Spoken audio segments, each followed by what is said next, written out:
નમસ્કાર મિત્રો, option trader Gujarati new learning વિડીયોમાં આપ સૌ મિત્રોનું હાર્દિક સ્વાગત છે. તો કેવું રહ્યું મિત્રો આજનું ટ્રેડિંગ સેશન? મોસ્ટ ઓફ આપણે જે પ્રમાણે ગઈકાલે ચર્ચા કરી હતી કે આપણા માટે એક મહત્વનું લેવલ હશે કયું, તો કે 25,821. જ્યાં સુધી આ લેવલની ઉપર માર્કેટ સસ્ટેન કરે છે ત્યાં સુધી આપણે પોઝિટિવ છે. કોની ઉપર? 25,821. બરાબર. તો આ લેવલ ઉપર એક સરસ મજાની જે આ કેન્ડલ બની છે ને સેકન્ડ, બરાબર, હવે આનાથી સરસ મજાની બીજી કોઈ કેન્ડલ હોઈ શકે નહીં ભાઈ. કેમ કે માર્કેટ પરફેક્ટ વ્યૂ મુજબ ગયું છે. આ એરિયા ઉપરથી જે મિત્રો આ કેન્ડલનો અભ્યાસ કરતા હશે ને એને આઈડિયા હશે કે આ કેન્ડલ શું કહેવા માંગે છે. કેમ કે આ કેન્ડલ બન્યા પછી એટલું તો ક્લીન જ રાખવાનું કે જ્યાં સુધી આનો લો બ્રેક ન થાય ને ત્યાં સુધી આપણે ડાઉન સાઇડ માટે વિચારવાનું નથી. That's it. બરાબર. અને આ સપોર્ટ ક્રિએટ થયો પછી પણ માર્કેટ તમને અહીંયા ડીપ લેવા મળ્યું હતું. અહીંયાથી સરસ મજાની 25,932 અને એના પછી મેં સેકન્ડ લેવલ આપ્યું હતું 26,000નું રાઉન્ડ લેવલ. આ બ્રેક થયા પછી 26,082 જશે. આવું ગઈકાલના વિડીયોમાં આપણે ચર્ચા કરી હતી. જે મિત્રોએ ન જોયો હોય એ જોઈ લેજો. બરાબર. તો પરફેક્ટ ગયું છે અને એક્ઝેક્ટ 26,000ની આજુબાજુથી આ કેન્ડલને પણ જોઈ લેજો. બરાબર. બીજી વાર ક્યારેક કામ લાગશે. બરાબર. તો આવી કેન્ડલો બને ત્યારે થોડા એલર્ટ રહેજો. એટલે ખાલી બને તો નહીં, પણ બને એની ઉપર એક કેન્ડલનું ક્લોઝિંગ આવે ને ફરી રિટેસ્ટ આવે ને તો એન્ટ્રીનું વિચારી શકાય. સમજદાર કોઈ ઈશારા કાફી. બરાબર. હવે જોઈ લ્યો કોલનું પ્રીમિયમ અને એક પુટનું પ્રીમિયમ. સૌથી પહેલાં આપણે જોશું પુટનું પ્રીમિયમ કે ભાઈ એની અંદર આપણે કોઈ કન્ફર્મેશન મળ્યું હતું. ગઈકાલના વિડીયોની અંદર ક્લીન એવી ચર્ચા થઈ હતી આપણે કે ભાઈ પુટની અંદર પાવર તો અને તો જ આવે કે એક 15 મિનિટની કેન્ડલનું ક્લોઝિંગ 58ની ઉપર આવે. કોની ઉપર? 58ની ઉપર. અને પછી એ ડીપ લેવા મળે. પણ ફર્સ્ટ 15 મિનિટ જ્યાં 3 કેન્ડલ છે એનું ક્લોઝિંગ ક્યાં છે? તો કે નીચે. એટલે એટલું ક્લીન છે કે આ પ્રીમિયમને ઉપર જવું નથી. ત્યાંથી ક્યાં આવ્યું? તો કે લગભગ 30-35ની નિયર બાય. અને ત્યાંથી આ પ્રીમિયમ બ્લાસ્ટ થયું. બરાબર. ઘણીક વખત સમજાવું છું કે આ સિંગલ ટેપમાં આપણા માટે કોઈ કામનું નથી, પણ સેકન્ડ વાર અહીંયા આવીને રોકાય છે તો એ આપણા માટે કામનું છે. તો જેટલા મિત્રો આ ઓળખી શક્યા હશે તો એની એક બ્લાસ્ટ મુવમેન્ટ 2x ફંડની આમાં મેળવી હશે. બરાબર. આ મુવમેન્ટ પરફેક્ટ હતી. બરાબર. હવે જોઈ લો કોલનું પ્રીમિયમ કે ભાઈ એમાં શું ઓપોર્ચ્યુનિટી હતી. કોલનું પ્રીમિયમ હતું 26,000નો કોલ. હવે કોલના પ્રીમિયમમાં એક સરસ મજાની નેગેટિવ કેન્ડલ આવી. સેકન્ડ કેન્ડલ 5 મિનિટની કેવી આવી? તો કે હેમર આવી. બરાબર. એની ઉપર એક બુલિશ કેન્ડલે ક્લોઝ કર્યું અને 2 કેન્ડલ નીચે આવીને રિટેસ્ટ પણ આવ્યું. તો આ આપણો એસએલ હતો, આ આપણી એન્ટ્રી હતી અને આ આપણો ફર્સ્ટ ટાર્ગેટ હતો. સેકન્ડ ટાર્ગેટ આ હતો. બરાબર છે. આ 2 ટાર્ગેટ મેં આપ્યા હતા કાલે કે જો માર્કેટ 85ની આજુબાજુ અથવા તો આ 51ની આજુબાજુ ક્યાંય પણ સપોર્ટ લેતું દેખાય તો આને સપોર્ટ લીધો કહેવાય ભાઈ. આ એક સ્ટ્રોંગ કેન્ડલની ઉપર બીજી કેન્ડલનું ક્લોઝિંગ આવ્યું ને તો સપોર્ટ લીધો કહેવાય. અને પછી એનું રિટેસ્ટ આવે ને તો એન્ટ્રી કરી શકાય. આવા આપણા શબ્દો હતા.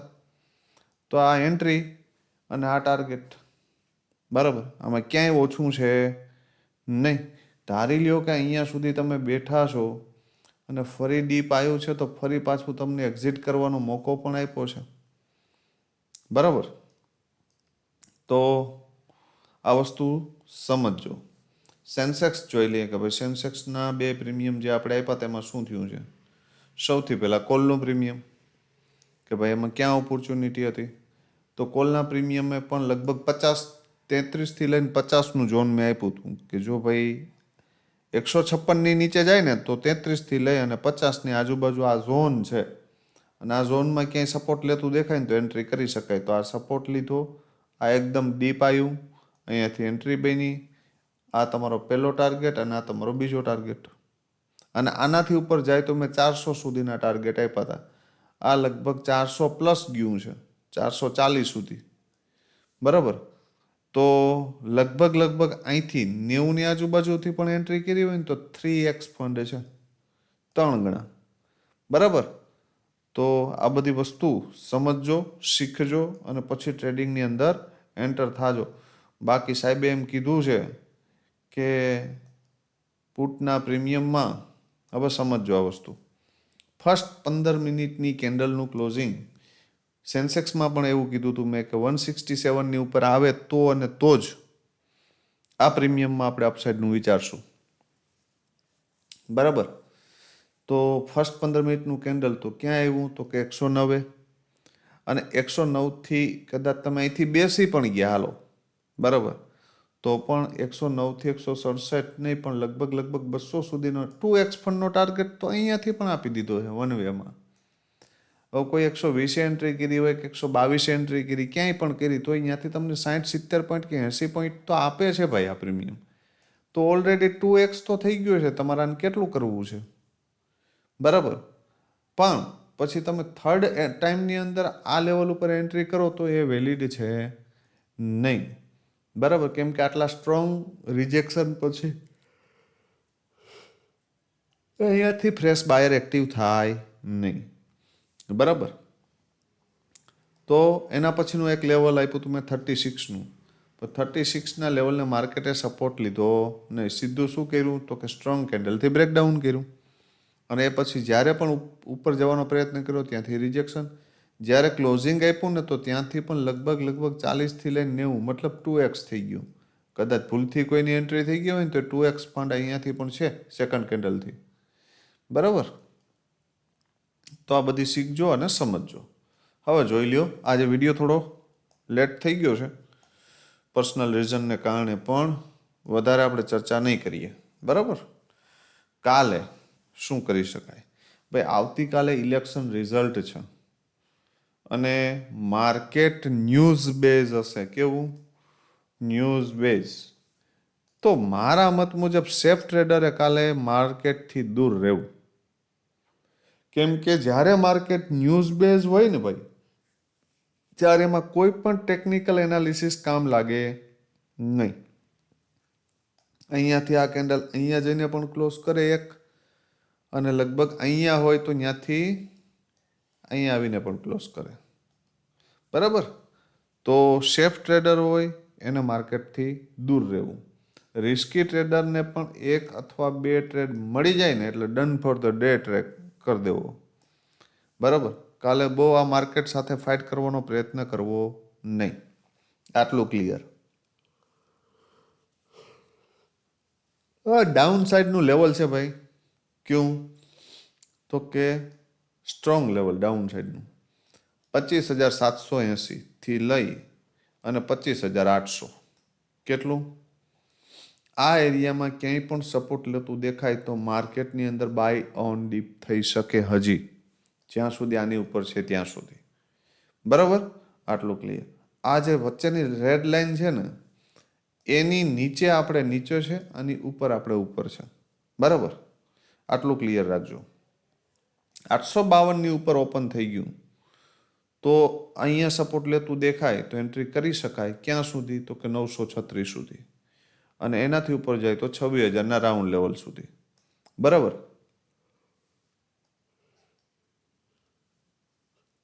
જ્યાં સુધી 26,041 બ્રેક ન થાય ને ત્યાં સુધી સ્ટ્રોંગ અપસાઇડ માટે જવું નહીં. આ લેવલ પછી જ આપણે અપસાઇડ માટે સ્ટ્રોંગલી જાશું. 26,041 પછી 26,137 આવી શકે. બાકી આ સ્ટ્રોંગ સેલિંગ એરિયા છે. આ એરિયામાં ક્યાંય પણ માર્કેટ નેગેટિવ કેન્ડલ બનાવો તો અહીંયાથી શોર્ટ કરી શકાય. 936 ને બ્રેક કરી દઈ તો 852 અને 800 આ બે લેવલ જોવા મળી શકે. આ ઉપરથી મળે તો સેકન્ડ કન્ડિશન કે માર્કેટ મોર્નિંગમાં આ એરિયામાં મળી ગયું, ક્યાં 780 નિયર બાય, અને રેન્જ બનાવીને અહીંયાથી બાઉન્સ બેક કરવાનો પ્રયત્ન કરે તો એન્ટ્રી કરી શકાય. અને 852 ને બ્રેક કરી દઈને તો 936 અને 26,000 આ બે આવી શકે. ધારી લ્યો કે 780 ને આ ઇન્ડેક્સે બ્રેક કર્યું તો પછી આ જે ગેપ છે ને એ ફિલ થશે ક્યાં સુધી? 699 સુધી. આ માર્કેટ માટે સ્ટ્રોંગ સપોર્ટનું કામ કરશે. આટલું ક્લિયર, બરાબર. આ તૂટ્યું તો પછી નીચે બ્લાસ્ટ છે 473 સુધી, બરાબર. એમાં કોઈ રોકવાવાળું છે નહીં. સ્ક્રીનશોટ મારી લેજો. હવે જોઈ લ્યો તો કે એક કોલનું પ્રીમિયમ અને એક પુટનું પ્રીમિયમ શું થઈ શકે? ભાઈ મારા મત મુજબ 26,000નું જે કોલ છે એ હાલની પોઝિશનમાં પણ ઘણો ઓવર વેલ્યુડ છે, બરાબર. હા, મોમેન્ટમની અંદર કદાચ આ તમને આ એરિયામાં ક્યાંક મળે, હું 60થી લઈને 64ની આજુબાજુ, અને અહીંયા સપોર્ટ લેતો દેખાય તો એન્ટ્રી કરી શકાય. અને મોમેન્ટમમાં 115 સુધી જઈ શકે, 2x થઈ શકે. એનાથી ઉપર જાય તો આ હાઈ 130 140 સુધીનો. આનાથી વધારે હું વિશેષ કંઈ વિચારતો નથી. એક આ લેવલ ઉપરથી જો બાઉન્સ બેક કરે તો ધારી લ્યો કે આ લેવલને અહીંયા હોલ્ડ ન કર્યો અને માર્કેટ સીધું આવ્યું 26થી લઈને 30 સુધી, અને આ એરિયામાં ક્યાંય સપોર્ટ લેતું દેખાય તો એન્ટ્રી કરી શકાય. તમારો ફર્સ્ટ ટાર્ગેટ કયો આવશે? 64, અને બીજું આ ક્લોઝિંગ 95. એમાં કોઈ શંકાને સ્થાન નહીં. આ લેવલની નીચે આપણે ડાયરેક્ટ નહીં તો હપ્તે હપ્તે ભૂલી જશું. હવે જોઈ લ્યો પુટનું પ્રીમિયમ કે ભાઈ એની અંદર શું થઈ શકે. હવે પુટનું પ્રીમિયમ છે 26,000. એક જ મિનિટ મિત્રો, આ તો કોલનો પ્રીમિયમ છે ને. 26,000નો કોલ 26,000નો પુટ જોઈ લઈએ આપણે ડાયરેક્ટ. 25,700નો પુટ કયો છે? 25,700. શું થઈ શકે આમાં? હવે આની અંદર ભાઈ 25,700ના પુટની અંદર આ પ્રીમિયમ છે ને ભાઈ હાઈવે ઉપર છે. કેવું છે? 25,700નો જે પુટ છે ને એ કેવો છે? હાઈવે ઉપર, બરાબર. હવે આ પ્રીમિયમ મારા મત મુજબ જો તમને ભૂલમાં આ 35થી લઈ અને 40 સુધીમાં ક્યાંય પણ સપોર્ટ લેતું દેખાય, ડીપ મળી જાય. ક્યાં મળી જાય? 65થી સીધું અહીંયા ડીપ, બરાબર. અને અહીંયા સપોર્ટ લેતું દેખાય ને તો એન્ટ્રી કરી શકાય. 55ને બ્રેક કરી દે ને તો 83 પહેલો ટાર્ગેટ, અને આને જો બ્રેક કરે તો આ ગેપ જે છે ને એ ફિલ કરી શકે, એ 122 સુધી જઈ શકે. પણ ધારી લ્યો કે આ 35ની આજુબાજુ ના આવ્યો અને 55ની નિયર બાય અહીંયા ક્યાંક સપોર્ટ ક્રિએટ કર્યો, ધારી લ્યો કે અહીંયા ઓપન થયો અને આ લેવલને ન બ્રેક કર્યું તો 65ની આજુબાજુ અહીંયા ક્યાંય પણ સપોર્ટ લેતું દેખાય તો અહીંયા એન્ટ્રી કરી શકાય, બરાબર. અને આ લેવલ બ્રેક કરે ને ત્યાં સુધી 122 અને 158 આવી શકે.